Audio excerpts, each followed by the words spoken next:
ماذا حدث بعد الاغتيال؟ بداية عصر مبارك من سنة 1981 لحد سنة 2000. بعد ما السادات اتوفى البلد كلها كانت خايفة، كلهم عايزين استقرار ومش عايزين مغامرة جديدة، لحد ما جه الرئيس محمد حسني مبارك وتولى السلطة. بسم الله الرحمن الرحيم. إن قرار الشعب بتكليفي بمسؤوليات رئيس الجمهورية.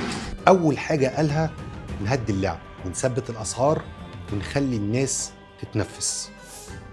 وفعلا سنة 1981 التضخم اللي كانت نسبته 20% وصل ل 10%، وبعد كده ابتدى يرجع لمستوياته العالية، مرة 15 مرة 17.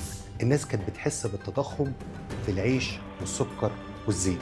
في الوقت ده العقارات كانت شبه نايمة، 85% من الشقق كانت تحت رحمة قانون الإيجار القديم، يعني الشقق اللي في وسط البلد كان بيدفع لها إيجار بقيمة وجبة فطار فول في وقتنا النهاردة. يعني وقتها لو كنت بتحلم تلاقي شقة تتجوز فيها كنت هتلاقي شقة 3 غرف وريسبشن وتدفع لها إيجار شهري حوالي 30 جنيه، بس لو حبيت إنك تشتريها مش هتلاقي، ولو لقيت هتلاقي الأسعار عالية والأسعار ما بتتحركش خالص، مفيش بيع ولا شراء. الناس كانت شايفة البيت مكان للسكن مش كنز ذهبي ولا استثمار. والدولة بقى ابتدت تحضر للمستقبل البعيد وعملت مدن جديدة زي 6 أكتوبر والعاشر من رمضان و15 مايو. والحقيقة برضو إن المدن ديت تم صدور قرار إنشائها في عهد الرئيس محمد أنور السادات، بس للأسف ملحقش وكمل المسيرة من بعده الرئيس محمد حسني مبارك.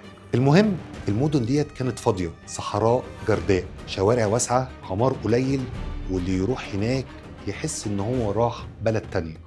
وده كان بداية فكرة العقار المستقبلي، وهتعرف ليه في الفيديو اللي جاي لما نتكلم عن الفترة التانية في عهد الرئيس محمد حسني مبارك. بس وقتها كانت الناس خايفة تتحرك وتشتري هناك، كانت ثقافتهم إنها مش مناسبة للسكن. لو كنت مكانهم كنت هتفضل تأجر وترتاح في وسط البلد وسط العمار، ولا تهاجر بعيد وتبني حلمك في مدينة جديدة؟